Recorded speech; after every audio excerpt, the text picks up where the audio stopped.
right now, I think most of the people feel like it may not happen. All right, Kim, I'm glad that you were there, and we will continue to come back to you throughout the evening. Gabby, I heard a big sigh from you when you heard that people were exiting. I haven't done that since, a concert.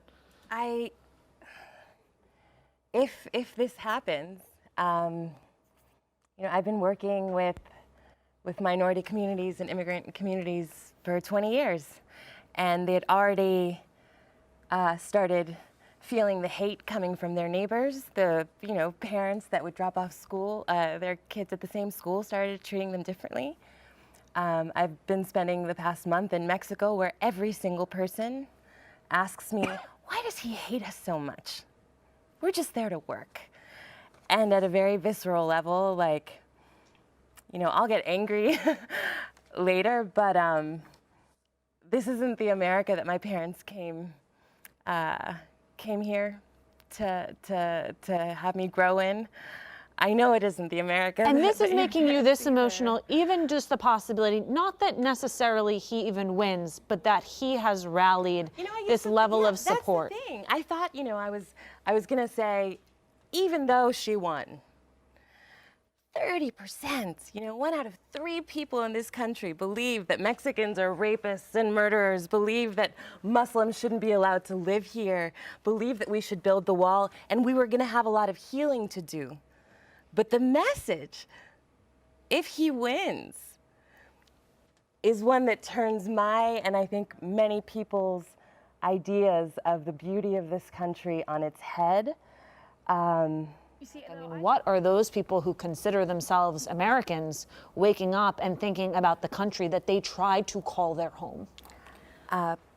Pure fear, pure fear and sadness. Especially because they couldn't vote.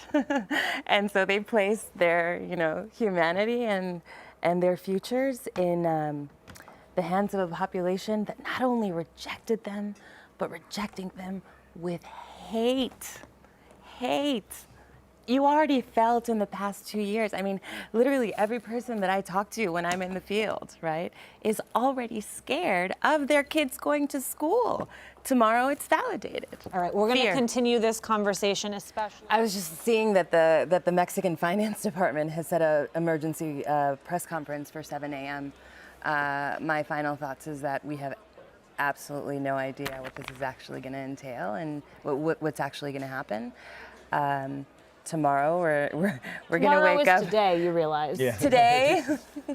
Today we're going to continue to absorb it. It scares the Jesus out of me that Jeff Sessions is one of the people that he has on stage.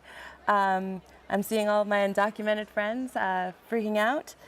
And the people are going to have to hold everything accountable. Again, it's about the grassroots, not the political operations, but it's about color of change. It's about immigration rights groups, and we're going to have to band together to stop the damage this man wants to do. I have about a minute and a half, and I want to bring everyone else Sorry in. So, about that. Lauren. You know what? I think this was a decisive victory for the people who have felt forgotten for a long time. And this table, I think, has been tone deaf almost to the people who have been voting for Donald Trump and supporting him for so long. So it's a vote against corruption. It's going to be shaking things up, and it could be in a very good way. And I think, we're going to have to see how it pans out in the next year. Rashad?